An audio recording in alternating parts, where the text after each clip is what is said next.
Final Level Cast está de volta para mais um episódio. Hoje estou aqui com os meus queridos, meus amados, Rodrigo Coelho. Como você tá, Coelho? Hoje eu tô com vontade de matar. Que horror! Não é horror, cara. Eu tava assistindo um game, entendeu? Me deu essa vontade. O jogo era aquele Bugsnax do PlayStation 5, que tem aquelas comidinhas. Isso aí, realmente. Cara, me deu vontade de matar minha fome. Quero matar minha fome agora, porque é muito fofo aquele jogo. Entendi. Comediante Rodrigo Coelho, começando com humor lá em Este é um cima. podcast de stand-up comedy. Para mais piadas, siga Rodrigo Coelho. Humor e piadas nas redes sociais. Hashtag humor. E você, Márcia, como você tá aí após essa ótima piada do Coelho? Eu estou pacífica. Eu estou querendo paz, amor, abraçar as pessoas. É isso. Entendi. É o poder do humor que o Coelho trouxe pra gente hoje, né? Eu acho que eu tô mais ou menos nessa aí O também. humor serve pra isso. Exatamente. O humor é pra unir as pessoas, gente. Eu não quero muita união, não, que hoje tá um calor horrível aqui no Rio de Janeiro. Assim, a gente pode falar à distância mesmo também, né? Coronavírus e tal, então tá bom assim. É até importante. Inclusive, recomendamos manter o distanciamento social aí, ó. Segunda onda tá chegando. Esse papo de segunda onda é engraçado, né? Porque a gente não saiu da primeira onda, né? Então... Pelo Pelo menos verdade. aqui, pra mim, ninguém saiu da primeira onda, mas Uma tudo onda e bem. meia, a gente tá na progressão, assim. Justamente. Mas, gente, hoje aqui além dos nossos queridos aqui, trouxemos um convidado que já foi pedido por e-mail aqui pra gente. Então, olha só, uma celebridade aí dos podcasts. Pessoa muito querida, Rick Sampaio, cara, muito bem-vindo. Primeira vez aqui no Final Level Cast, cara. Seja bem-vindo, Rick. Olá, gente. Oi, obrigado pelo convite. Tô feliz de ter sido convidado. Vocês receberam por e-mail, assim, um pedido, foi isso? Sim, a gente abre aqui o nosso contato, né, por e-mail pra galera sempre indicar convidados, temas e tal. E mais de uma pessoa já mandou e-mail pra gente falando, pô, chama a galera do Overload, chama o Rick, não sei o quê. Ah, que legal. Obrigado, gente. Ó, que amor. Olha só, pois é. Mais uma prova de que a gente ouve os nossos ouvintes, tá vendo? E o Rick aceitou esse convite pra poder bater esse papo maravilhoso com a gente aqui hoje. Muito obrigado, Rick, por estar aqui com a gente hoje. Eu que agradeço. Adoro falar de jogos, especialmente quando a gente sai das pautas habituais e rotineiras. Não que essa pauta não seja tão habitual, né? Eu acho que a gente vem falando dessa pauta desde que videogames existem, mas tudo bem, ela é legal. É importante, é Eu importante. acho que a gente geralmente, não tanto a gente, mas muito... Fica sempre aquela coisa, né, de que a gente tá falando só apontando o dedo e não discutindo o assunto de uma forma mais... Exato, sem aprofundar, né? Exatamente, como trazer uma solução ou entender melhor. A gente só meio que aponta o dedo e sai fora. Eu vejo muito como um tema reflexivo mesmo, assim, né? E é legal a gente poder abrir esse debate e todo mundo apontar suas ideias sobre isso. Às vezes a gente nem vai chegar numa grande conclusão, mas é tão legal a gente poder debater, né? E poder entender que existe um conflito muito nas pessoas, né? Às vezes acha a violência dos videogames é uma coisa ruim, outros, mas eu gosto que tenha isso, eu gosto que tenha aquilo, como seria? Eu sinto até que é um pouco conflitante quando as pessoas falam sobre o assunto, eu sinto um certo conflito das pessoas, não sei se vocês têm essa sensação. É difícil de falar, porque a violência nos videogames, na verdade, ela é uma coisa muito comum, né? É uma das bases, assim, do videogame, se a gente pensar em representação de violência. Se a gente pegar, por exemplo, os jogos que são anunciados nos grandes eventos, isso é uma coisa estatística, né? Você tem alguns sites, alguns grupos que fazem esses levantamentos de dados. O Feminist Frequency e Wired, eles publicam sempre que rola, assim, uma E3, eles mostram um levantamento de dados da porcentagem de jogos violentos que foram anunciados nesses eventos, né? E normalmente, os jogos que têm algum grau de violência são a grande maioria, né? Sim. Isso é tipo 80%, sendo que os que não trazem algum tipo de violência são o quê? Jogo de corrida, jogo de carta. Não é nem um jogo, sei lá, de aventura que não tem violência. Não, é um jogo que não tem violência porque, tipo, tem um gênero completamente incompatível, né? Que não tem como ter, né? Exato. Ou puzzle, por exemplo, né? Eu acho que por ser uma base, assim, por ser uma coisa muito comum nos videogames, esse tipo de discussão acaba gerando incômodo porque parece que a gente tá questionando os videogames em si, né? Mas não é bem isso. Eu acho que é até legal, assim, a gente já começar com isso pra gente tirar esse elefante branco da sala e dizer que, todo mundo ama videogame, sabe? Qual é o problema da gente se aprofundar um pouquinho nos aspectos, nem que sejam esses aspectos que são mais tabu, digamos assim, sabe? Eu acho que é importante, na verdade. E eu acho que é legal também frisar que o jogo mais vendido de todos os tempos não é um jogo violento per se, assim, óbvio. Existe violência ali, mas é Minecraft, cara, entendeu? Bom, em segundo lugar tá GTA V, né? Mas em primeiro lugar está Minecraft. Pô, mas o Tetris esteve lá em cima por muito tempo também, né? Não, se a gente pensar nos jogos mais populares de todos os tempos mesmo, ó, The Sims, o próprio Tetris que você mencionou. Wii Sports, gente. Roller Coaster Tycoon, que foi um fenômeno fenômeno no começo dos anos 2000. É verdade. Existem muitos jogos, o Candy Crush, sabe? Tipo, Pokémon GO. Você tem esses jogos que são realmente grandes fenômenos que eles não necessariamente possuem qualquer grau de violência, ou pelo menos se tem algum tipo de violência, uma violência mais leve, mais sutil, mais animada, assim, né? Isso é interessante mesmo de ser notado, embora Call of Duty tenha sido a série mais vendida nos últimos 10 anos, né? Assim, tipo, nos consoles especificamente, né? Isso também é um outro ponto que eu acho que é bom a gente destacar, porque é algo bem impressionante, né? Quando você percebe que um único jogo, uma única série, especialmente uma série bastante violenta, ela tem uma predominância durante uma década inteira, né? Caramba, incrível, né? A guerra. A guerra tá sempre muito perene, né, no meio gamer. Mas, Rick, antes da gente partir para esse papo mais a fundo sobre a violência, sobre a história, sobre tudo isso que a gente meio que já introduziu aqui, fala um pouquinho sobre o seu trabalho, onde as pessoas que não te conhecem, que estão conhecendo você agora, podem encontrar o que você tem feito, como tem sido também a sua rotina aí, né, de produzir conteúdo nesse período tão estranho, né, que já nem é mais tão estranho agora, depois de tanto tempo, a gente se acostuma, né, mas, enfim, ano atípico. Pois é. Bem, eu me chamo Henrique Sampaio, eu sou cofundador do Overloader, que é um site de games independente, que a gente inaugurou em 2014, já faz bastante tempo, mas eu trabalho com games desde 2005, escrevendo sobre games, já passei pelo UOL, Terra, IG, já dei aula em faculdade sobre games, né, no curso de jogos digitais da FMU, inclusive nesse campo de fundamentos dos jogos, nessa parte mais teórica, e eu sempre gostei de dar essa abordagem, assim, um pouco menos comercial, sabe, tipo, indo justamente para temas que não são rotineiramente tão abordados, assim. Ultimamente, nos últimos anos no Overloader, eu fiz uma série de vídeos, ensaio sobre violência nos jogos, sobre militarismo, sobre a relação entre jogos e política e a realidade, e eu acho que, na verdade, o meu grande ponto nessa minha última leva de produção, né, de conteúdo, foi baseado em contextualização. Eu sempre gostei muito de contextualizar os jogos dentro da sociedade, dentro da história, e trazer os jogos pra realidade, né? Normalmente o caminho que... Isso é uma opinião minha também, né? O caminho que se faz bastante na produção de conteúdo, no jornalismo de games, é meio que o inverso, né? A gente pega o jogo e vai pro universo fantástico dele, se aprofunda no universo fantástico. Isso é muito legal. Todo mundo precisa de escapismo, né? Mas eu gosto de fazer o caminho inverso, assim, de pegar tudo isso e fazer uma correlação com o mundo que a gente vive, né? O que a história de um jogo representa dentro do nosso contexto, né? Quem que é o público que joga, enfim, eu adoro essa coisa da contextualização. E eu gosto muito de história, né? Tanto é que atualmente eu tô fazendo um podcast de história, que é o Primeiro Contato, que é sobre a história da chegada dos computadores nos lares dos brasileiros e o mercado de games que surge, né? A história da Brasoft, a história das revistas de computador que vinham com CD-ROM, das enciclopédias, desse campo multimídia. Saudade.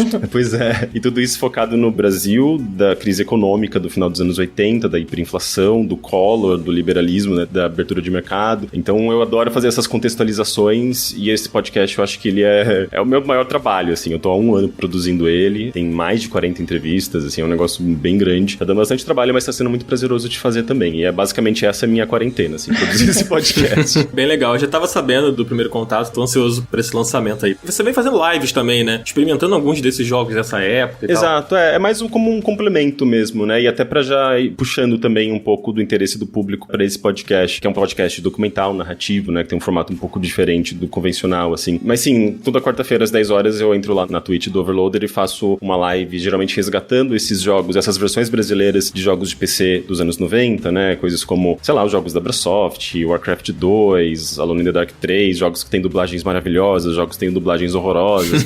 E vou trazendo um pouco desse universo dos anos 90 ali, de CD-ROMs, de jogos feitos em Director. Revistas de CD-ROM. Nossa, incrível. É, exato. Assim, tipo, coisas que é um universo completamente alienígena, assim, pra hoje, né? Porque era um mundo pré-internet, a linguagem de tudo, assim, era muito diferente, né? Então é bem fascinante explorar esses conteúdos. Ah, eu conheci muito jogo por causa dessas coisas. Legal, cara, vou ficar de olho também. Eu queria aproveitar pra parabenizar, cara, o trabalho de vocês no Overloader. Eu comecei a acompanhar vocês, nossa, foi 2018, eu acho. Já nem lembro mais, eu não sei nem que ano que eu tô mais. Mas foi uma entrevista que vocês fizeram com a Romina da Nintendo, na Brasil Game Show, eu acho. Cara, foi muito boa aquela entrevista. Eu já mostrei ela no meu canal, inclusive, e eu passei a acompanhar um pouco do conteúdo de vocês, e parabéns mesmo. Legal, eu que agradeço. Essa entrevista foi meu sócio que fez, o Heitor de Paula. A gente, na verdade, é um site de 3 sócios, né?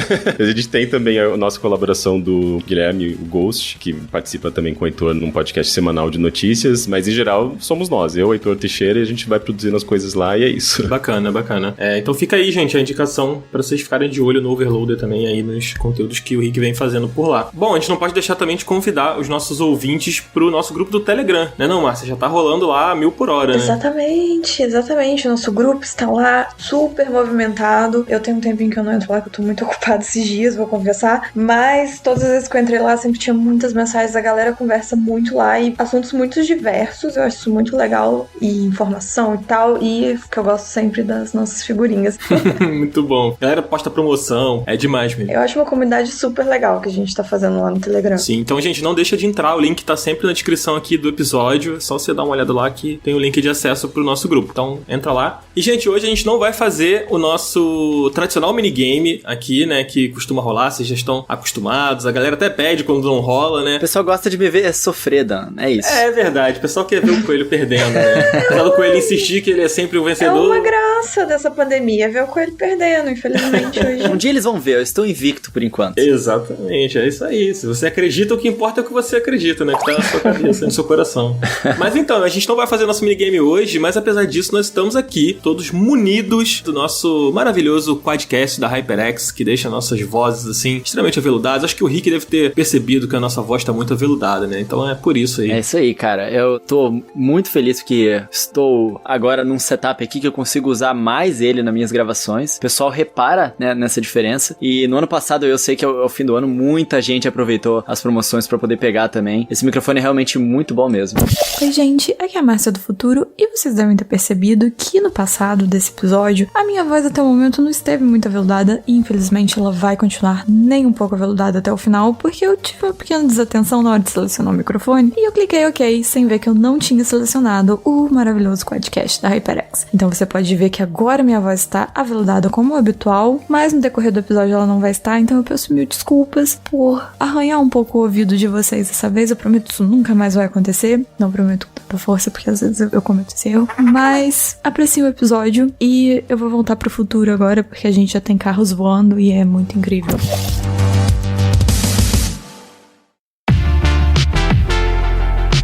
Então, gente, a gente meio que deu uma boa introduzida lá no início, né? Mas acho que vale a gente voltar no tempo aí pra poder entender um pouco, né? Sobre essa coisa da violência nos jogos, essa coisa que é histórica, uma coisa que vem até antes do videogame, até porque o videogame nada mais é do que um reflexo dos jogos que os homens já faziam antes da tecnologia. O videogame é uma convergência de mídias, né? Que já explorava muito a violência há muitos séculos. O confronto, né? O conflito, né? A coisa do vencedor, uma coisa que teve sempre ali na sociedade e tal, então nos faz até questionar se não é uma coisa natural nossa. Acho que o Rick, ele pode até falar com mais autoridade sobre isso, sobre essa questão específica. Sim. O que você acha, Rick? Você acha que é uma coisa que não tem como fugir? Sim, historicamente a gente tem essa relação. Se a gente para pra pensar, não é só uma questão histórica, cultural, é uma coisa quase que inerte à natureza do ser humano, né? Um dos principais teóricos dos estudos de jogos, que até hoje é relevante, tem obras relevantes dentro desse campo, é o Johan Huizinga, um historiador holandês, e ele tem um livro chamado Homo Ludens, publicado nos anos 30 ou nos anos 40, se eu não me engano, que até hoje é uma referência. Inclusive o Kojima,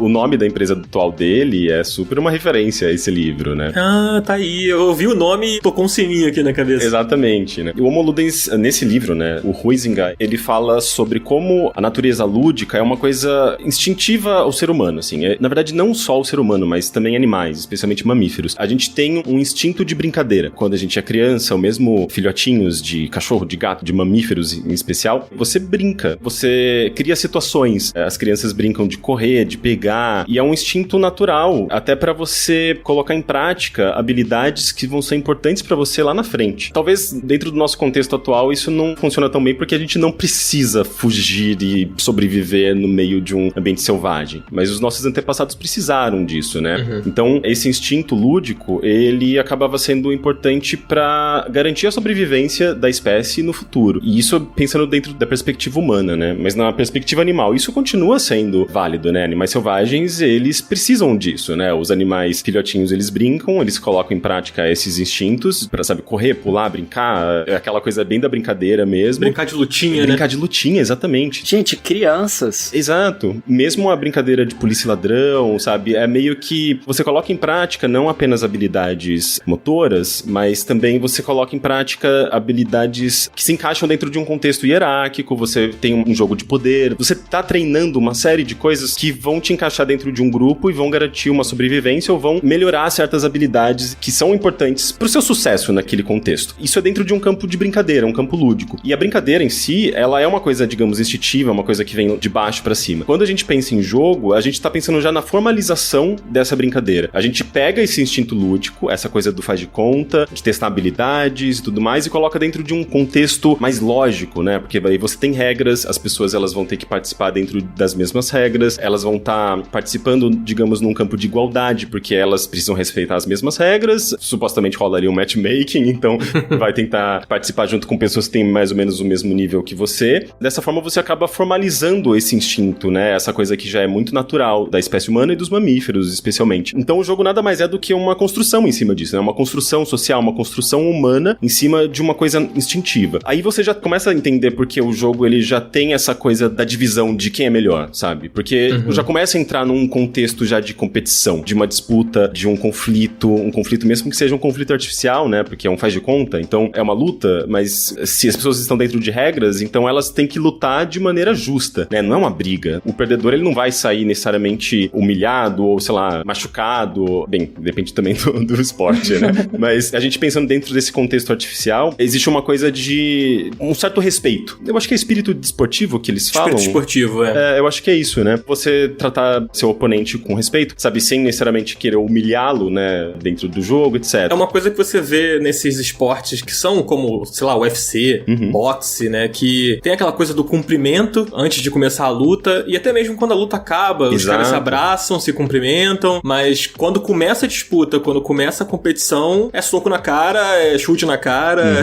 O cumprimento é uma coisa interessante nesse caso, até porque parece que ele dá início ao ambiente de artificialidade e encerra o ambiente de artificialidade, que dentro desse campo da teoria dos jogos, e o próprio, acho que o Huizinga, ele usa esse termo, que é o círculo mágico. O círculo mágico é meio que o espaço no qual você vai entrar quando você participa do jogo, e é um espaço no qual todos os participantes vão ter que seguir essas normas, né, essas regras. Eles estão fora da vida habitual. Ele entrou ali, ele tá dentro do jogo, ele tem um compromisso com o jogo, com seus oponentes. Ele entra num ambiente diferente do ambiente normal, né, do ambiente do dia a dia. E é uma coisa muito parecida com um ambiente, por exemplo, religioso, porque quando você tá numa igreja, você não pode fazer o que você bem entender, você tem que estar dentro das regras daquele ambiente, né, e existe essa coisa quando você tá nesse ambiente, no círculo mágico do jogo, por exemplo, tá todo mundo correndo atrás de uma bola, é uma coisa meio idiota se você pensar, tipo, por fora do círculo mágico, né, quando você pensa, digamos, com a mente habitual, assim, por que essa galera tá correndo atrás de uma bola, sabe? Tipo, qual que é a lógica disso? Mas aí quando você incorpora as regras e entende, tudo isso faz sentido por conta justamente desse conflito artificial e por conta das regras e tudo mais, e ao mesmo tempo você cria uma experiência, um certo balé, sabe? Você cria uma experiência de todo mundo tá em sincronia e existe um objetivo e você tá super focado naquele objetivo e esses movimentos são postos à prova, suas habilidades são postas à prova, então existe todo um ritual, sabe? É uma coisa que inclusive ele trabalha muito nisso no livro, né? Essa associação com o ritual, com o divino, o religioso, então é algo que foge do mundo habitual, né? Sabe uma coisa que eu acho interessante é que você fala sobre o objetivo, né? Eles têm um objetivo ali do jogo, e o que eu acho interessante é que, no fim das contas, é a vitória, né? Acho que isso tudo acaba se aplicando muito dentro dos videogames por causa disso, né? Porque a pessoa, quando ela vai jogar, assim, pelo menos a maioria delas, elas procuram uma satisfação ali, e a satisfação vem da vitória, na maioria das vezes. Então talvez isso faça um copia e cola do conflito da realidade pro digital também. Sim, certamente. Até porque a vitória, ela é o objetivo, né? Como você mencionou. É o combustível, né? Então. E tem um lance pelo fato do jogo... Historicamente, ele é multiplayer, né? A gente não tem jogo single player no passado. Quem inventou o jogo single player é o videogame, jogo pra um jogador, né? Então, no passado, a gente sempre tinha dois lados, ou sempre tinha dois oponentes, né? Sempre vai sair um vitorioso, pelo menos um lado, e o outro vai sair perdedor. Então, isso faz parte da base do jogo em si, né? E daí, se a gente começa a pensar no videogame, a maneira como isso é transferido pro videogame, primeiro que ele passa pelo filtro do militarismo, que a gente pode aprofundar isso, né? Então, o videogame, ele nasce dentro do ambiente militar, ele nasce a partir das simulações de guerra, ele nasce com tecnologia militar, e só depois de bastante tempo que os designers, eles começam a pensar, tá, mas a gente pode fazer experiências pra uma pessoa, e como que vai ser essa experiência pra uma pessoa se as únicas referências que eles tinham eram embates entre equipes, embates entre dois oponentes? Daí eles começam a aplicar essa ideia de conflito, essa ideia de um contra o outro, dentro de um contexto narrativo, né? Então vai ser sempre, eu, jogador, contra alienígenas. alienígenas, eu jogador contra nazistas, eu jogador contra não sei o quê. Então, na verdade, que você tenha uma replicação da fórmula clássica do jogo, tradicional, num contexto digital. E a gente só tá conseguindo se livrar dessas ideias meio que agora, assim, né? Ou coisas, sei lá, o The Sims, por exemplo, ele se livra um pouco disso, mas é muito recente essa ideia de você fugir dessa base tradicional do esporte, do jogo clássico, né? E muita gente diminui essa coisa do jogo quando ele não tem um confronto, quando ele não tem essa coisa. As pessoas, é um jogo de historinha, legal. É um filme, né? É um filme. Né? A gente falou disso outro dia aqui, né, Márcia? Sobre Detroit, né? E Detroit ainda tem a questão da violência da mesma forma. Não deixa de ter. O pessoal fala muito isso de Animal Crossing, né? Sim. Qual que é o objetivo desse jogo? Eu não consigo entender. Como é que faz pra ganhar no Animal Crossing? Isso é bem interessante mesmo. O próprio estudo de jogos, eles abordam muito isso, né? Porque a primeira coisa que você faz quando você tá estudando não só videogame, mas jogos como um todo, é a definição dos jogos. O que é um jogo? Como se define um jogo? E você tem algumas definições diferentes vindos de autores diferentes. Mas uma definição que eu gosto é do Eric Zimmerman com a Kate Salen, eu acho. Eu não vou lembrar da definição perfeita agora, mas eles falam que é um ambiente... É uma espécie de simulação artificial, de um conflito artificial, no qual você tem um resultado quantificável, né? Ou seja, um resultado em que você pode ou quantificar, um resultado que seja, tipo, vitória ou derrota, ou coisa assim. E agora eu não me lembro do resto, mas isso é uma definição. Mas daí você começa a parar pra pensar e você fica, mas e os jogos que não têm exatamente essas regras específicas? Os jogos que são abertos, um jogo como SimCity, um jogo como The Sims, um jogo como Animal Crossing, que você vai jogar sem um objetivo claro, né? E daí você tem essa coisa do jogador que olha e fala, isso não é um jogo, isso é, sei lá, uma instalação artística, é uma experiência, não sei o quê, mas não é um jogo. E daí parece que existe esse embate até meio retórico e meio que não vai pra lugar nenhum, né? Do que é jogo, o que não é. Eu gosto de acreditar que o jogo é um negócio super mutável, que pode ser desde um simulador de formigueiro, né? Que existe de verdade, SimAmt, até, sei lá, Carmageddon, sabe?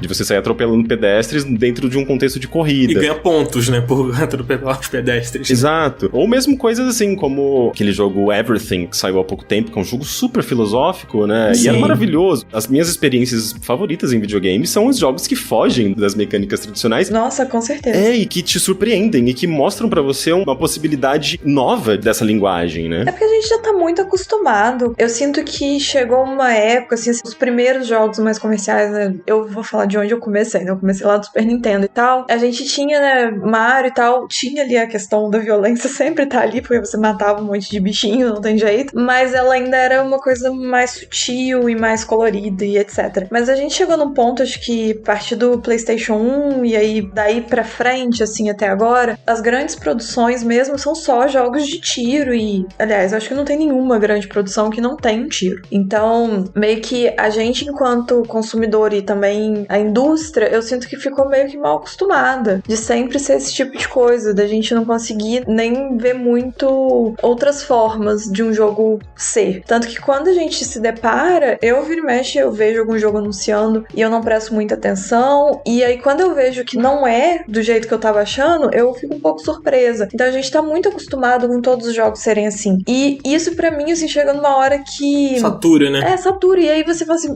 beleza, mais um jogo que só mudou a cara, porque o que você faz de fato é igual. E aí a gente se depara, principalmente no indie, com pessoas criando coisas que saem bastante disso. Então, assim, eu igual o Rick, eu também, pra mim, as melhores experiências que eu tive com videogame vão completamente para outro lado desse tipo de coisa. Às vezes vai ter violência também, mas muita coisa não tem, muita coisa contemplativa, e isso traz uma experiência completamente diferente. Aí eu acho que a gente dá uma volta também pra cair nessa questão do que é um jogo. E assim, pra mim, é o tipo de questão que eu não quero responder, eu não quero nem ficar tentando responder, porque eu acho que a gente vai cair naquela coisa do o que é arte, né? Exato. A gente vai quase pra esse mesmo nível de discussão. Sabe uma coisa que eu sinto, assim, você citou o Super Mario, né, agora há pouco, que até no Super Mario, que é um jogo, sei lá, fofinho, colorido, você vai encontrar o confronto ali, né, você vai ter que matar os bichinhos pra poder passar. Tem uma entrevista do Miyamoto que ele deu pra aquele canal Vox, e ele fala, né, que muito do jogo ali, pra você seduzir o jogador, é você dar pro jogador a sensação de que ele conseguiu cumprir alguma coisa e que ele se sentiu o máximo por causa disso. E eu não acho que no Mario, essa sensação de você achar que você é poderoso, de achar que você pode cumprir as coisas, ela não necessariamente vem quando você derrota o Bowser ou quando você mata uma tartaruga, sabe? É muito mais quando você consegue completar aquela fase, aquele percurso que é difícil. Mas aí tem muitas coisas, né? Eu acho que o problema dessas definições é porque que cada uma vai ser dada numa época, e quanto mais tempo se passa, por exemplo, olha os jogos que a gente tem hoje em dia, e tanto na grande indústria quanto nos indies, são estilos muito variados. A gente tem coisas que, assim, uns conceitos de jogos que nem passaria pela cabeça. Então, como que você vai definir uma coisa que é tão ampla e que você não teve acesso a todos os tipos?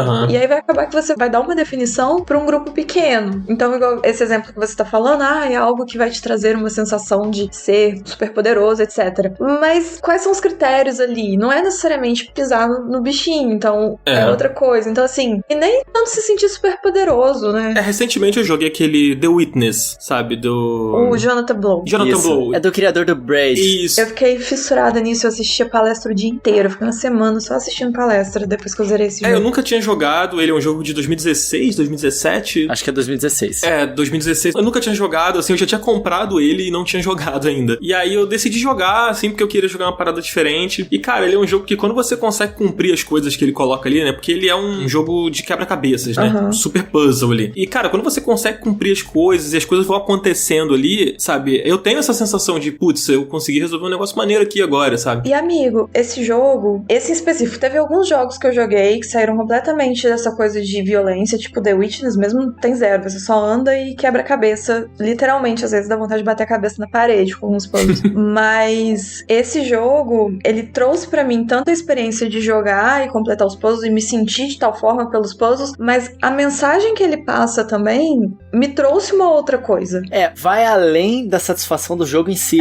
Especificamente o The Witness, pra mim, ele me trouxe uma visão de mundo diferente. Sim. Depois que eu joguei. Ele mudou completamente. E eu acho que é justamente, é um tipo de desenvolvimento da linguagem que a gente só começa a ver a partir dos anos 2000, 2010, justamente com a ascensão desses jogos independentes, porque daí eles estão alheios à lógica de mercado, né? Por que o indie, ele é mais criativo do que o jogo AAA? O jogo AAA, ele tá sendo regido pelas lógicas de mercado, o que vende, o que não vende, porque você tem lá o investidor, e o investidor, ele vai querer um retorno do dinheiro dele. Essas produções caríssimas, elas são desenvolvidas com uma nuvem do risco, né, em cima da cabeça dos executivos, dos desenvolvedores. Então, quanto mais dinheiro você tem envolvido numa produção, mais ele vai ter que se adequar às lógicas do mercado, né? E a lógica do mercado atualmente é o quê? É open world, RPG, é jogo de tiro, tem que ter combate, tem que ter, sabe, as coisas que as pessoas já são familiarizadas, né? Música é a mesma coisa. O que vende? É música pop, é a música com as mesmas estruturas, o mesmo tipo de vocal, o mesmo tipo de timbre. O familiar vende, né? Exato. O que as pessoas já têm como conhecido, já sabe o que esperar, é mais fácil de elas quererem comprar, né? Exato, isso em tudo, né? Isso é o comercial. É por isso que os jogos ficam muito parecidos, né? Eles começam a entrar tudo dentro dessas mesmas caixinhas que sabem que vende, as empresas com esse dinheirão começam a apostar nisso, né? E o indie, ele acaba empurrando mesmo a linguagem do videogame adiante, né? Porque ele acaba sendo produzido fora dessa lógica de mercado e ele acaba justamente trazendo uma nova perspectiva, né? Inclusive, assim, essa discussão que a gente tá tendo, isso sempre aconteceu. Você sempre teve desenvolvedores olhando, percebendo, putz, o mercado tá indo pra esse caminho da violência, eu vou fazer uma outra coisa, né? O Chris Sawyer, que foi o criador do Roller Coaster Tycoon, que eu mencionei anteriormente, ele adorava jogos de simulação. Ele fez o Transport Tycoon, fez o Roller Coaster Tycoon, que foram grandes sucessos. Quando ele começou a ver que o mercado tava indo pra um lado e ele não se encaixava mais nesse mercado, ele foi embora. Ele abandonou a indústria de videogames, porque ele percebeu que aquilo que ele tava construindo não ia ter espaço, né? Então foi um período, assim, meio desesperador, que a gente perdeu alguns nomes até. Mas conforme a gente tem essa ascensão dos desenvolvedores independentes, né, que tem acesso a ferramentas gratuitas, eles conseguem ter uma voz, né, e daí entra também a internet ajudando a dar voz para pessoas comuns que podiam, de repente, ter acesso a uma ferramenta e fazer um próprio jogo, né, um jogo autobiográfico. Então você tem uma nova leva que justamente desafia as definições de jogos anteriores, né? É quase que uma coisa completamente diferente, né, do jogo tradicional. Porque o jogo tradicional, eu acho que, não sei quem mencionou, falou sobre uma experiência que não termina em si próprio, né? Uma coisa que você leva pra vida, assim, tipo, uma coisa que vai além do jogo em si. Isso é muito importante, né? Porque um jogo comum, convencional, sei lá, uma partida de futebol, por exemplo, ela pode ser muito emocionante, mas no momento em que ela tá acontecendo, e aquilo não tem uma história necessariamente, sabe? Aquilo não vai desenvolver muito além, né? Por exemplo, você assiste um futebol hoje, é legal, vai ter emoções específicas daquele jogo, mas na semana seguinte vai ser algo semelhante. Exato. Esse tipo de experiência, ela vai trabalhar algumas emoções e sensações bem clássicas, assim, digamos, da experiência do jogo, que por sua vez é aquele tipo de experiência que eu mencionei lá no começo, o tipo de experiência de sobrevivência. Não é à toa que a maior parte desses jogos, mesmo esportivos, mesmo jogos comerciais, assim, jogos grandes ou mesmo esportes, são os sentimentos de sobrevivência que a gente tá trabalhando. É o luta e fuga, momento de estratégia, assim, tipo, será que eu enfrento? Será que eu corro? E daí tem também a questão da corrida, você tá correndo mais rápido, porque ou você vai pegar sua caça, ou você vai fugir do predador. Então, geralmente, os sentimentos são muito sentimentos mais básicos, assim, mais viscerais, assim, né? Aquela coisa bem, sei lá, Dark Souls, assim, você entra no chefe e você tá morrendo de medo, e de repente, quando você consegue matar, depois de várias tentativas, dá vontade de dar aquele urro, sabe? É uma coisa muito primitiva, assim, tá muito ligado a esses sentimentos de sobrevivência. E quando você sai desse estilo tradicional do jogo, começa a pensar em narrativa, começa a pensar em outros verbos, né? O jogador não vai andar, ele não vai ter uma arma, ele não vai pular, ele não vai bater. O que ele vai fazer? Daí você começa a pensar em outras formas de interação, você começa a pensar o que eu vou encaixar aqui, como que vai ser essa história. Daí você começa a desenvolver justamente outros sentimentos. O jogo, ele vai trazer pro jogador outras sensações, normalmente não muito associadas aos jogos, e ele vai possivelmente trazer uma mensagem, ele vai trazer, às vezes, alguma coisa que vai permanecer no jogador, né? Vai fazer com que o jogador reflita e, sei lá, é um outro tipo de experiência. Por isso que eu vejo essa diferença, assim, muito clara, sabe? Entre, por exemplo, esports, que eu acho que é jogo, é videogame e tudo mais, mas eu acho até difícil, assim, de, por exemplo, de encaixar, sei lá, um site que cobre esportes e um site que cobre experiências super artísticas de jogos, sabe? Sei lá, Journey. Pra mim são coisas muito distintas, né? Muito. Por isso que quando a galera fala, nossa, videogame é maior do que cinema e música, né? Tipo, a indústria do cinema e música somados. Você fica, caralho, que coisa gigantesca. Mas é óbvio, você tem 1 milhão de tipos de experiências, você tem 1 milhão de tipos de possibilidades, tem esportes, jogos mobile, celular, jogos online. A mídia se ramificou. Exato. E abriu, assim, tantas possibilidades. Isso que você tá falando, cara, isso é muito real. Eu tava conversando outro dia com o Dias, o Guilherme Dias, do The Enemy, né? E ele tava falando comigo sobre isso, que às vezes as pessoas cobram do jornalista, do criador de conteúdo, tipo, você fala de videogame, mas você não sabe quem é o cara da PEN que fez a jogada tal, não sei o que, não sei o que lá. Cara, são 2 caminhos tão diferentes, são públicos tão diferentes, sabe? São formas de trabalhar videogame. É claro que é videogame, mas são tão diferentes, sabe? São universos tão distantes. É a mesma coisa você cobrar um jornalista musical que ele cubra, sei lá, tipo, Maiara e Maraísa e, sei lá, banda indie que acabou de sair, sabe? Sim. São universos muito distintos e eu acho que a gente já devia ter aprendido, né, que videogame não é uma coisa só, são muitas coisas. Pois é verdade. Cara, eu queria entrar aqui num assunto que eu acho que a gente não pode deixar de falar, né? Que assim, a gente falou aqui sobre formas de você criar experiências que não necessariamente vai ser, ou sei lá, você tá andando, correndo, caçando. E ao mesmo tempo, existe quase que um fetiche, uma romantização bélica dentro dos videogames que parece que é como se fosse uma corda, né? Assim, puxando você de um lado, tipo... Por exemplo, recentemente eu joguei o The Last of Us Part 2, né? E, cara, o The Last of Us Part 2, até o momento que você... Isso não é uma crítica ao jogo, tá? Mas, assim, até o momento que você tá mexendo no seu equipamento, né? É o quê? É uma mesa de armas em que a arma entra em foco, você limpa o cano e não sei o quê. É como se você estivesse ali acariciando aquela arma, né? Tipo, a sensação que eu fiquei naquele momento ali, no meio de todo aquele caos que é o jogo... É o momento de paz, né? Quando você para pra olhar a arma. O momento de paz do jogo é você cuidar da sua arma, sabe? Inclusive, eu me sentia, todas as vezes que eu ia mexer na arma, eu sentia que era o momento... Nenhum inimigo poderia chegar e me tirar dali. É o meu safe point, assim. Se eu for entrar no negócio de mexer na arma, ninguém veio. É uma ironia isso, né? Mas é mentira, porque veio e me tiraram de lá. Foi horrível. Quebrou toda a minha experiência. Eu acho que é meio simbólico isso também, né? Um jogo onde você tem que se defender utilizando a sua arma como recurso. Eu acho que exaltar a arma faz até sentido, né? Mas até que ponto, sabe? Porque eu fico pensando, por exemplo, Last of Us 2. Eu acho que é o melhor exemplo, Last of Us 2. Que é um jogo que o foco dele, no primeiro, o foco ainda era um pouco maior em matar inimigos. No 2, o foco é total... Não é nisso. O foco é nas relações que a consequência é a violência. Então eu fico pensando assim, até que ponto essa questão da arma, por exemplo, porque eu não tinha pensado nisso até agora, do Dan ter falado. Essa romantização da arma era necessária ali, porque é um jogo que no início ele vai te tratar de amor, da relação da Ellie com a Dina e tal, e pra frente vingança e etc, etc. E a vingança também é motivada pelo... Opa, spoiler, gente. Caraca, spoiler. Também. Então, assim, gente, eu acho que agora quem não tomou spoiler ainda tá em outro planeta. Não, eu acho bom tirar. O Rick jogou The Last of Us. Desculpa, Rick. Joguei.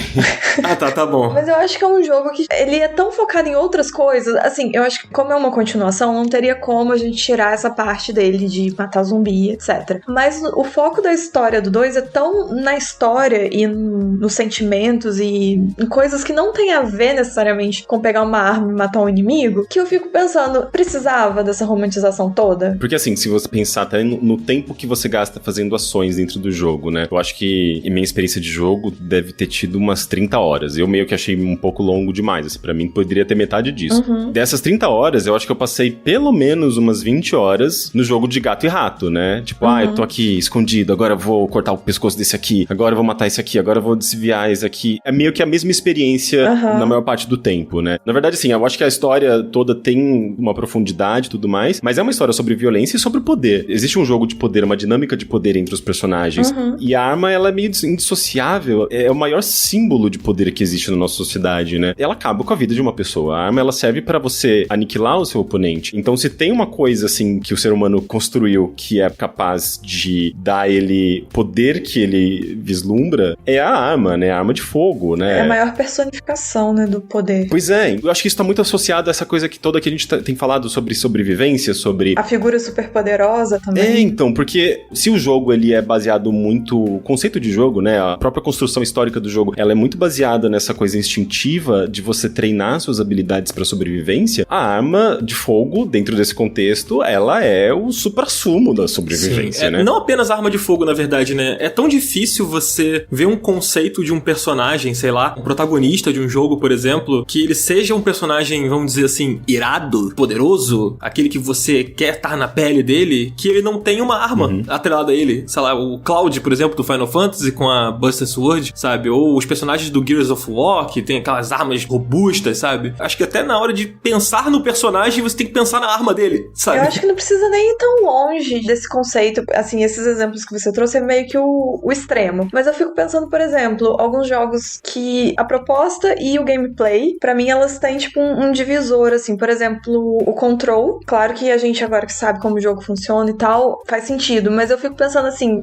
na verdade, eu vou nem pegar Control, vou pegar o Quantum Break. Que o foco dele é na narrativa, e é uma narrativa sobre viagem no tempo. E quando você não está jogando, você está vendo a narrativa, você está vendo a história sobre viagem no tempo e etc. E quando você pega o controle, é só dar tiro. Eu sempre fico muito com esse questionamento na maioria dos jogos que eu pego, porque eu penso assim, é tipo, eu sento pra ver uma história, e aí quando eu vou jogar, a única opção de jogo que me dão é tiro. Me dá muito uma sensação assim. E esse é um questionamento que eu sempre trago, é tipo, é meio que a questão do Last of Us também. O Last of Us eu ainda aceito, acho que faz sentido, porque tem a questão, né, da sobrevivência e tal, mas em alguns outros jogos que tem umas histórias que vão pra um outro lado, tipo Quantum Break, por exemplo, eu sempre fico pensando assim, essa era a única forma de contar essa história? Dando tiro? O vocabulário é muito limitado, né? Exato. E daí entra a questão também do comercial, né? Porque é o vocabulário que foi estabelecido dentro dos jogos comerciais e que é mais difundido. E justamente é mais difundido porque tem essa questão da fantasia de poder, que o videogame se calcou muito, né, nessa base, né, de experiência do jogo. É até uma coisa, quimicamente, assim, a gente consegue entender. A gente gosta de se sentir poderoso. É prazeroso você, dentro do contexto artificial do jogo, dentro da simulação do jogo, você vencer seu inimigo, você, tipo, soltar um poder e fazer 10 soldados voarem na sua frente, sabe? É gostoso você se sentir poderoso dentro desse contexto. E eu acho que isso tá muito relacionado a essa coisa, primeiro, da base do jogo, né? De ser sempre você contra os outros, sempre você contra alguma coisa, alguém. E, ao mesmo tempo, as ferramentas que foram desenvolvidas ao longo dos anos, né? Dentro da indústria. Você tem décadas e décadas de investimentos em engine, em tecnologia, baseadas nessas ideias, né? De um contra o outro. De, sei lá, pega os primeiros jogos de tiro lá, Doom. Foi um sucesso, um estouro. Todo mundo amou aquilo, era uma experiência super visceral, impressionante e tudo mais. Daí você vê toda uma leva de jogos que estavam construindo em cima do conceito de Doom e melhorando aquelas ideias e melhorando a balística, mostrando uma diversidade maior de armas, melhorando o realismo, melhorando o efeito do personagem sofrendo quando ele leva um tiro. Então você tem uma construção tecnológica e artística em cima da ideia ali, tipo, da arma, do confronto, da fantasia de poder, e isso acaba se refletindo na indústria como um todo, né? Porque se você tem uma série de jogos, né, uma linha de jogos, um gênero que nasceu a partir de um jogo, praticamente, que foi um grande sucesso, você vai ter todo um mercado pra isso, né? E daí a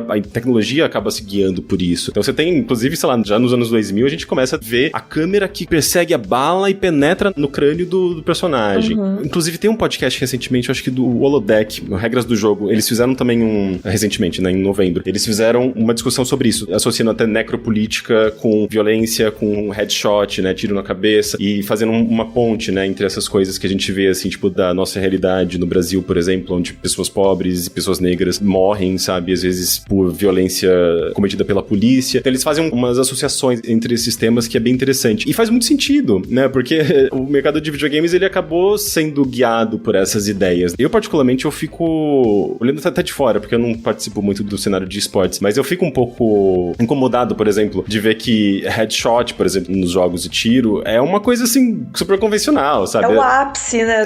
É comemorado, né? Inclusive, você ganha uma pontuação maior por causa disso. Exato. Eu, particularmente, eu não me sinto uma boa jogadora se eu não matar muito com headshot. Headshot na cabeça. As pessoas miram isso, né? É o seu objetivo. É uma maneira de você ganhar da melhor maneira possível, né? No Free Fire, eles levaram pro português, inclusive, é o bala na cabeça. Caralho, velho. Bala na cabeça. Bala na cabeça. Pois é. Eu acho que isso acaba levando a uma outra discussão. Tipo, você até citou os jogos que tem câmera lenta, que querem mostrar essa coisa mais visceral. Por exemplo, o próprio Mortal Kombat, que hoje em dia até tem aquelas porradas que você dá, que mostra o raio-x do osso quebrando, né? O Fatality. Cara, o Mortal Kombat, ele levou a violência a um nível tão surreal que ele... Que é cômico. Ficou até cômico, Ai, cara. gente, mas olha, eu vou confessar que eu sou uma pessoa forte pra ver nojeiras de violência, assim. Os últimos, teve alguns fatalities e alguns golpes que eu fiquei com o estômago meio embrulhando, assim. Tem uns que realmente são viscerais demais, assim, né? Tipo, gráficos demais. E é aquela coisa, né? Tipo, alguns jogos eu acho que dá pra dizer que foram longe demais, né? Se esses jogos foram longe demais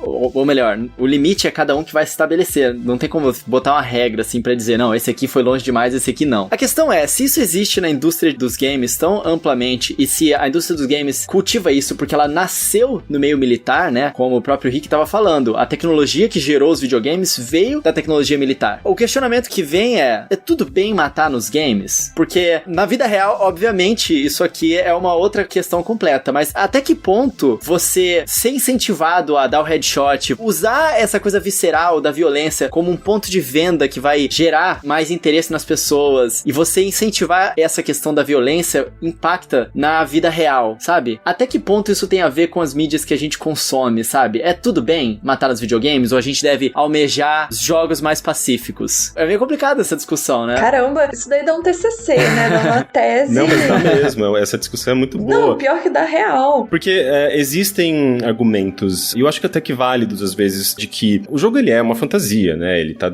dentro de um contexto artificial, então quando você dá um tiro na cabeça de um jogador, não é uma violência real, é uma violência artificial, uma representação de violência que existe de verdade no mundo real, né? Inclusive, eu acho que faz muito sentido, por exemplo, quando no nosso dia a dia, e olha que somos pessoas privilegiadas que não lidam com a violência real, concreta, sabe, da periferia, de comunidades mais pobres, mas a gente ainda assim entra no Twitter e vê notícia, sabe? A gente tá lidando diariamente com a violência. E a violência, ela é banalizada, né, no nosso dia a dia. Demais. Por que ela não seria banalizada no entretenimento, no videogame? Eu sinto que o videogame, por exemplo, ele banaliza a violência da mesma maneira que a música, por exemplo, banaliza o corpo, o sexo, a sexualização, na verdade, né? E isso também é um debate que sempre existiu no cenário da música pop, né? Sobre a hipersexualização dos corpos. E daí tem gente, por exemplo, que fala, é positivo porque é libertador e não sei o quê. Mas daí tem gente que vai olhar e falar, sim, mas, por exemplo, garotas de, sei lá, 5 anos, elas estão lá dançando Anitta rebolando a bunda. Será que isso é bom? Será que isso é ruim? Sabe? Então tem um debate e é importante ser debatido, sabe? E eu sinto que isso acontece de uma maneira muito similar com os videogames. No nosso caso, sobre a violência, sobre o uso de armas, sobre a representação de armas. É importante debater, mesmo a gente não tendo uma resposta pronta. E de fato é difícil falar sobre isso. Eu tenho a impressão que, assim, a gente tem a classificação etária pra ajudar a controlar esse tipo de coisa. Mas não é muito seguida, né? Mas assim, tem uma questão que eu acho que o Rick, ele meio que tocou um pouco nesse ponto anteriormente, que é a questão dos esportes, assim. Porque, cara, o Free Fire, por exemplo, que hoje acho que é o jogo mais jogado do Brasil, tenho quase certeza disso, posso estar equivocado, se eu tiver, me corrijam, ele é um jogo que ele atinge muito o público infantil. E meio que sai do controle, tá no celular, é gratuito, tá na mão das pessoas, sabe? Assim, eu cresci num bairro aqui no Rio de Janeiro, o bairro de Campo Grande, que é um bairro no subúrbio, por acaso mesmo o bairro do Ricardo Regis, nosso querido Ricardo. Que legal. A gente se conheceu depois de morar em Campo Grande, eu não moro mais lá, nem ele, mas a gente cresceu lá, a gente não se conheceu antes por um acaso mesmo. Mas Campo Grande é um bairro que ele é pacífico na maioria das partes lá, mas ele tem uma área periférica, ele é cercado por áreas periféricas, e ele é um bairro muito perigoso, um dos mais perigosos do Rio de Janeiro. E eu cresci na época das lan houses, eu cresci na época que o Counter-Strike, o CS, tava explodindo, sabe? Antes dessa reformulação do CSGO. E aquela coisa da polícia e do ladrão, que é a base do CS, eu via o discurso nas crianças que jogavam na época, assim, que talvez essa não preocupação dos pais com as crianças jogando CS ali desenfreadamente nas lan houses seja mais ou menos parecida com o que hoje é o Free Fire. E eu via as pessoas repetindo coisas, eu ouvia as pessoas que passaram, morreu fulano na minha rua. Sei lá, o policial deu um tiro e atingiu fulano na minha rua, porque estavam atrás de um bandido, sei lá, de um traficante, sei lá o quê. E, tipo, aquele cara tava fazendo exatamente a mesma coisa ali no videogame, sabe? E aquilo ali reforçando aquela situação que é a realidade daquela pessoa que tava ali. E isso é duro você pensar que isso tá tão dentro do normal, do nosso normal, que não tem muito pra onde correr, sabe? Ó, eu vou dar um exemplo bem prático, muito recentemente. O YouTube, ele é uma plataforma que tá sempre tentando descobrir como é que eles vão fazer pra os anunciantes poderem colocar os seus anúncios nos vídeos que não sejam fora das normas lá de segurança e tudo mais. Uma dessas grandes preocupações é a exibição de violência, né? Vídeos violentos, esse tipo de coisa. É difícil do YouTube conseguir controlar isso. O linguajar também. O linguajar, né? Exatamente. As plataformas cada vez mais estão se preocupando com isso. E uma das mudanças que o YouTube fez recentemente foi que antes ele tava dando flag e tirando a monetização de vídeos, até mesmo videogames como Mortal Kombat, por incrível que pareça, e por causa dessa questão da violência, mas eles modificaram as regras dentro da plataforma para permitir que a violência simulada, esse é o termo que eles usam, é ok. A violência simulada não tem problema, porque de acordo com eles lá nas regras, e a CEO do YouTube falou, diversos estudos mostram que a violência simulada é, desde uma certa idade bem nova, compreendida claramente como algo que não faz parte da realidade. E assim, eu não sou o profundo entendedor disso, o Rick vai falar um pouquinho melhor, mas eu vejo no meu filho tem 3 anos de idade. Essa questão da violência não é uma coisa que você precisa ensinar pro ser humano, porque isso é inerente do ser humano.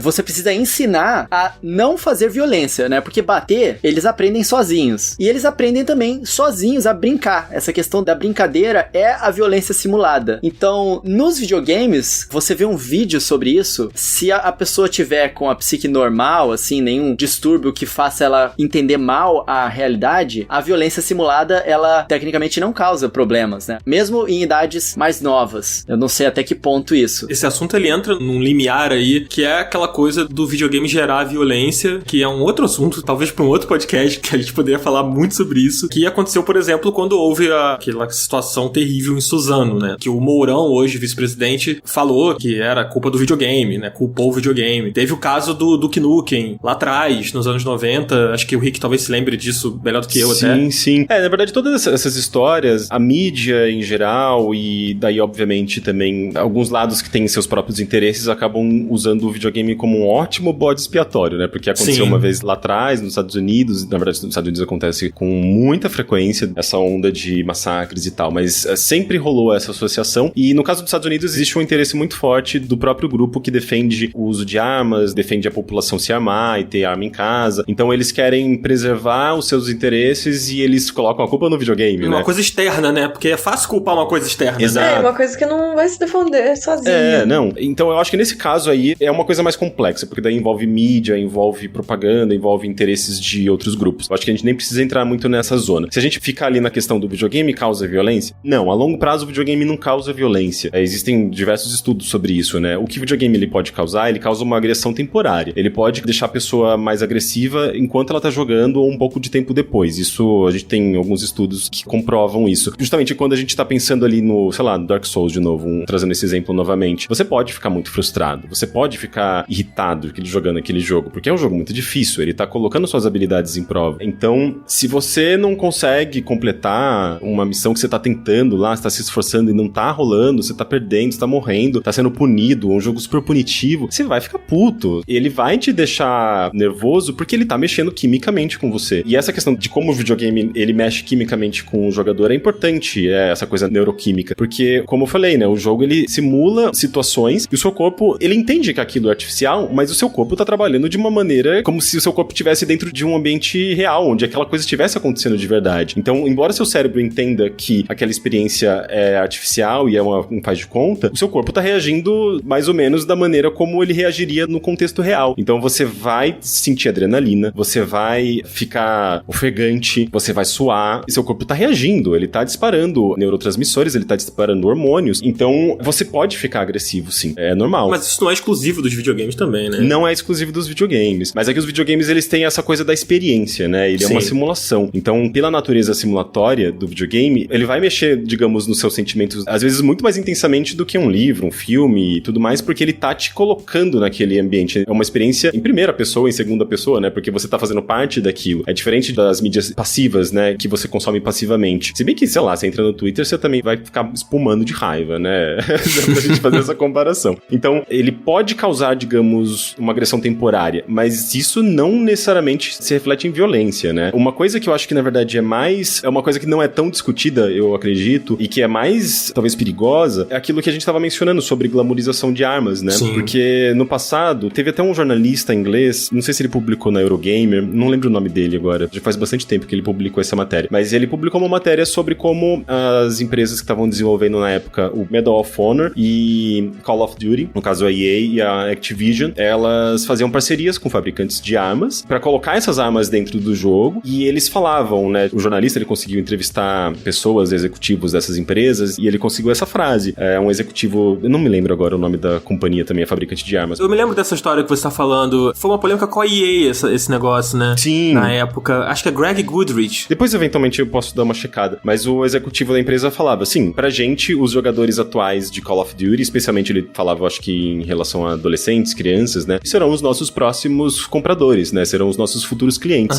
Isso no contexto, acho que Estados Unidos, né? Justamente nessa perspectiva em que a população, ela pode se amar, né? Isso é muito forte nos Estados Unidos, nessa cultura de armas. Então, existia ali uma coisa por trás que não era muito sabida, né? Não existia nenhuma transparência por trás dos desenvolvedores desses jogos, que, na verdade, eles estavam promovendo armas, eles estavam promovendo a utilização, eles estavam glamorizando essas armas, né? Você pega lá nesses jogos, né? O Call of Duty, o personagem, ele olha na arma, ele vira, você pode ver detalhes. E os jogos como um todo, né? Eles ensinam sobre armas pros jogadores muito mais do que qualquer outra linguagem, sabe? E eu não tenho dúvida nenhuma sobre isso. Sim, Rick, eu lembrei, foi o Medal of Honor, essa situação com a EA, e se eu não me engano, a venda das armas, ela era feita dentro do site do Medal of Honor. Caraca! É, tinha uma propaganda. Sério isso? Isso, era uma propaganda dentro do site que levava você pra comprar as armas. E quando houve essa situação, dessa controvérsia gigante que rolou, se eu não me engano, eles tentaram, os executivos lá, que eu acho que é o cara que eu falei, acho que era o nome do executivo, não tenho certeza, eu acho que ele chegou a falar que o dinheiro arrecadado ia pra uma instituição de caridade nos Estados Unidos pra poder ajudar famílias de soldados e tal. Ele meio que tentou contornar essa situação, assim, que pegou muito mal pra EA na época. E eu me lembro que o negócio acontecia no site do Medal of Honor. Isso eu lembro dessa história. Então, isso eu acho muito assustador. Essa relação da indústria de videogames com a indústria de armas. Porque, na verdade, o jogo em si, ele pode não causar violência, mas você tá fazendo uma conexão de uma indústria, de um produto que é muito acessado. Você tá fazendo uma janela pra uma coisa que causa violência, que é a arma. A arma é a grande causadora de mortes, né? Daí você pode entrar numa outra discussão que eu realmente não quero, que é aquela bobagem lá de que não é a arma que causa a violência, é a pessoa, é o indivíduo, né? Ai, gente. Daí é igual a discussão lá, tipo, o que é arte, né? Tipo, não vai pra lugar nenhum.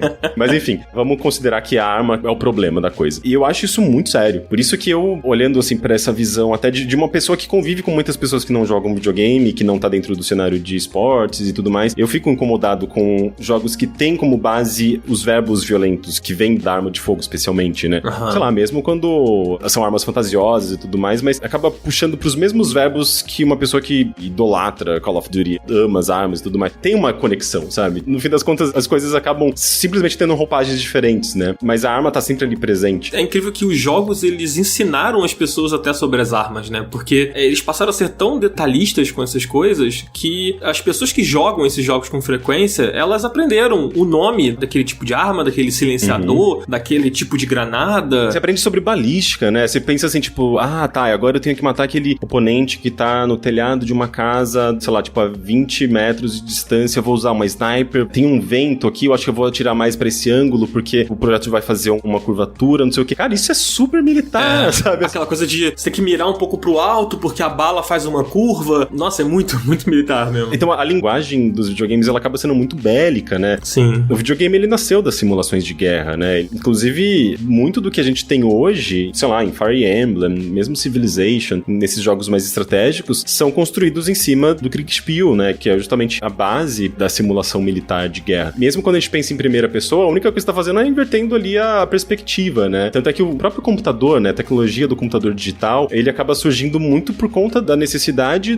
das agências que trabalhavam com o governo, especialmente dos Estados Unidos, né, que impulsionou tudo isso, da necessidade deles de fazerem cálculos mais rápidos para gerar uma simulação em tempo real, né? Porque antes a simulação deles era em turno, tipo um joguinho de tabuleiro, assim, sabe? E eles falaram, não, vamos tentar acelerar os processos, vamos tentar fazer com que a gente consiga simular isso em tempo real. E é curioso, assim, como o videogame, ele acaba entrando nisso muito como uma consequência de tudo isso, né? É meio indissociável essa questão da arma, porque tá, de certa forma, na base do videogame, mas a partir do momento que você tem pessoas justamente questionando e trazendo pra realidade, né? E vendo, por exemplo, como a violência com arma de fogo é algo incômodo, é algo pesado, é algo que quando a gente vê, sei lá, de novo, trazendo notícia de Twitter, da TV, na verdade a gente acaba banalizando justamente porque é tão comum, especialmente no Brasil. O Brasil é um dos países que tem a polícia mais violenta, sabe? Sim. Eu, particularmente, eu me sinto meio mal, assim, quando eu vejo que é tão banalizado, sabe? A questão da arma no videogame, assim. Eu sei que tem que estar dentro desse contexto artificial, e eu acho que é importante a gente considerar também, assim, como às vezes as pessoas usam isso como válvula de escape dentro da linguagem que elas conhecem, né?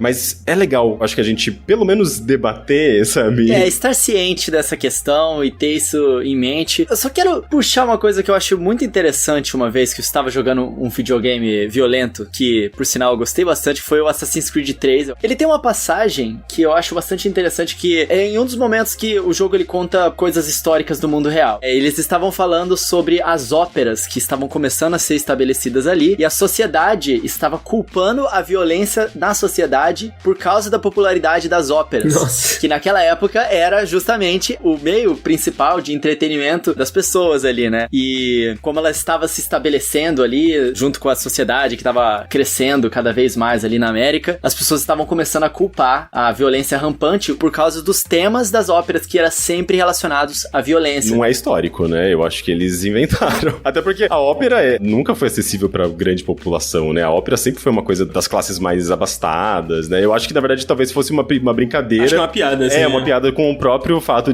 da sociedade olhar de forma enviesada com os jogos, né? A mensagem que eu tirei nessa época, e o que eu tô, de fato, querendo falar aqui, mesmo se essa passagem seja uma invenção deles ou não, é que, desde sempre, à medida que as mídias novas vão aparecendo, as pessoas que não estão acostumadas com essa mídia, ou que não gostam dessa mídia, elas vão usando elas de bode expiatório, que era o que você estava dizendo, e é o que acontece com os videogames hoje em dia também, né? Então, esse debate da violência nos jogos é ainda um debate que tá em andamento, é uma coisa que não tem uma resposta, é uma coisa que a gente ainda vai conversar muito sobre isso pra entender até que ponto as coisas vão longe demais, até que ponto é ok, até que ponto isso de fato influencia na sociedade.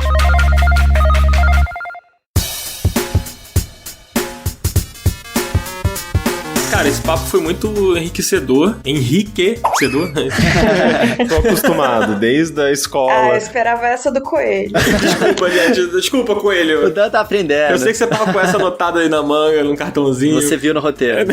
não tava no roteiro isso aí, gente. Não tá. Enfim, a gente tá se encaminhando aqui pro final do nosso programa. Foi um papo realmente muito maneiro, Rick. Cara, muito obrigado por disponibilizar esse tempo, por topar participar aqui do Final Level Cast com a gente, desse assunto que eu acho super importante que a gente debata, que a gente converse, que a gente reflita, né? Eu acho que eu falei lá no início, aqui não tinha o intuito de chegar numa resposta de nada, mas eu acho que é importante o debate acontecer, sabe? E eu acho que foi uma oportunidade muito legal de eu estar aqui ouvindo vocês e a gente conversar sobre esse assunto. Obrigado, Rick, pela disponibilidade e por chegar junto. Poxa, eu que agradeço. Eu fico feliz com o convite, adorei o papo também. Eu agradeço vocês também por terem levantado essa bola, né? Como eu falei, assim, quando a gente entra nesse campo que pode ser um pouco mais incômodo, assim, né? Tipo, parece que a gente tá entrando num tabu, né? Parece que a gente tá sendo contra os jogos, mas ninguém é contra o videogame aqui, né? Na verdade. Pelo contrário, né? A gente exalta eles o tempo inteiro aqui. Fazer um episódio questionando é bom também, né? Pois é. E é uma discussão que só vai trazer benefícios. Isso não vai prejudicar em nenhuma forma. E eu acho que é importante naturalizar esse tipo de discussão, né? Porque o que eu vejo, na verdade, parece que as pessoas têm medo de abordar certos assuntos, sei lá, porque tem medo de perder o patrocinador, porque tem medo de incomodar, porque a pessoa vai mandar e-mail xingando, porque o gamer vai ficar incomodado, sabe? Não, gente, vamos falar o que a gente realmente pensa, sabe? Sim. O que a gente quer se expressar, não vamos ser guiados pela lógica do mercado. Eu acho legal isso. E justamente agradeço vocês trazerem esse papo pra a gente ajudar a naturalizar isso e tentar, sei lá, conversar, entrar num consenso, sem ninguém brigar com ninguém, sabe? Vamos tentar manter a coisa em ordem aqui e apreciar videogames da melhor maneira possível. Rick, deixa pra galera aí as suas redes também, pro pessoal poder te seguir. Bem, eu geralmente tô lá no Twitter, não uso tanto as outras redes sociais. No Twitter eu sou Rick Sampaio. Na verdade, se você procurar também no Instagram, em qualquer rede, você vai me achar como Rick Sampaio, R-I-Q-U-E Sampaio, tudo junto. Tenho também o meu site, o Overloader. No Twitter é OverloaderBR. Nas outras redes é tudo Overloader com, tipo, DR no final, tipo Grindr. Adoro usar essa referência. E é isso. E tem o meu podcast, Primeiro Contato, que deve estrear no começo de 2021. Não tem uma data específica ainda, pelo menos no momento da gravação desse podcast, mas vai chegar em algum momento. Eu acho que no primeiro trimestre de 2021. Legal, muito bom, cara. Gente, eu acho que dá tempo da gente indicar jogo? Dá tempo? Dá pra gente, cada um pelo menos, indicar um jogo aí, pra dar alternativas às pessoas que ouviram essa discussão e não conhecem, né, poderem experimentar um jogo que seja muito divertido, mas que não necessariamente dependa da violência pra causar bons sentimentos de satisfação. Fala aí, Coelho, manda bala então, já que você tá com a palavra. Gente, os jogos que eu costumo recomendar nesse sentido, eu já recomendei múltiplas vezes e é o meu cantinho de paz, que é o Animal Crossing. Animal Crossing é um jogo que ele é todo feito desde os diálogos, as interações que você tem naquele mundo, ao design de som do jogo, pra te fazer se sentir confortável. Essa é a palavra-chave, eu acho que eles tiveram no game design desse jogo, e que esse definitivamente não tem nenhum tipo de violência ali que eu consiga imaginar. Eu matei a barata. Você é horrível, Márcia, você é horrível. Verdade. É verdade, tá aí, ó. Nem Animal Crossing passou no teste de zero violência, mas tá aí, você pode matar as baratas se aparecer. Se aparecer. Se você ficar muito tempo sem jogar, o jogo te pune, forçando você a causar essa violência no pobre bichinho.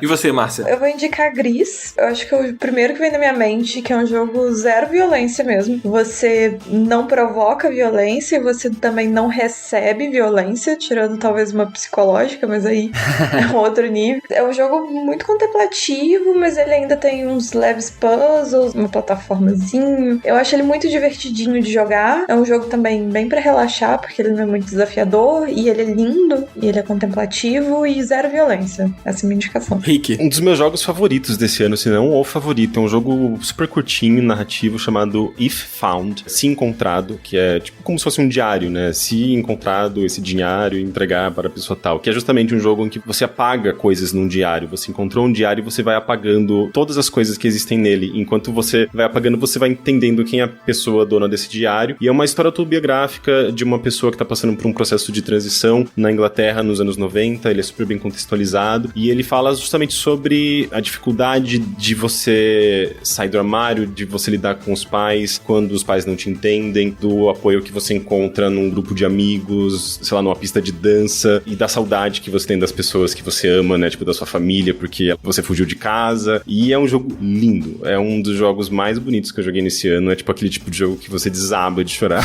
E é muito simples. É um jogo que é basicamente... Ele é meio que uma visual novel, né? Mas muito inovadora, muito bonita. Um dos meus jogos favoritos desse ano. Muito legal. Eu vou indicar, gente, um jogo que ele não é desse ano, mas ele me impactou muito. E há pouco tempo eu joguei ele de novo um pouco, que é o Gone Home. Ele é um jogo de exploração. Eu não vou falar muito sobre o jogo, porque eu acho que estraga se eu falar muito. Mas, basicamente, ele é de exploração, assim, bem de história mesmo, né? De aquela coisa. Você está na pele de uma personagem, né? Que é a Kate. E ela volta pra casa da família e quando ela chega lá, a casa está vazia. E aí ela começa a investigar o que tá acontecendo na casa, o que houve. E aí o jogo, ele vai te surpreender com muitas coisas, assim. Então eu amo. É um dos meus jogos favoritos da minha vida. Esse jogo é maravilhoso. Gente, só joguem. Não procurem muito sobre o jogo, senão vocês podem acabar estragando a experiência. Então, só apenas joguem. Só vai. Só vai. Eu posso só citar mais um jogo que eu acho que a Márcia vai concordar comigo? Ai, vamos lá. Você tem 15 segundos, Coelho, vai. Spiritfarer. Precisa ser citado nesse podcast. Ai, sim. Esse, inclusive, eu queria falar muito sobre ele, só que eu não terminei, então eu não quis citar, porque eu não tinha a visão geral. Mas ele é um dos primeiros que pipoca na minha mente, que você enfrenta um chefão sem ser batendo nele. Eu achei isso um conceito incrível. Eu pensei em citar ele também, mas eu pensei, mas alguém já vai falar, então eu já vou escolher outro. Eu achei que alguém fosse falar. Esse jogo é maravilhoso mesmo. Esse é muito bom também, gente, é verdade. Eu ia falar eu só não falei porque eu não terminei, então eu fiquei com medo de ter algo pra frente que eu não sabia. Mas... Ele também é um jogo sobre despedidas, né? É um jogo sobre ajudar os outros. É basicamente isso, a premissa principal dele, né? Muito, muito gostoso, Spiritfarer. É lindíssimo e ele tá em português, inclusive, né? Gente, a gente vai encerrando por aqui. Se vocês quiserem seguir a gente, nossas redes estão na descrição aqui do episódio. A gente sempre fala aqui no final, mas agora tu vai ser corrido. Rick, obrigado mais uma vez, cara, por ter participado aqui com a gente. As portas estão abertas pra você voltar. Obrigadão. É isso aí, galera. Quarta-feira, 10 horas da manhã. Não se esqueçam também de seguir aqui o Final Level Cast nos agregadores e no Spotify. E a gente se vê na semana que vem. É isso aí, gente. Até quarta-feira que vem. Valeu, tchau, tchau. Tchau. Este podcast foi editado pela Maremoto.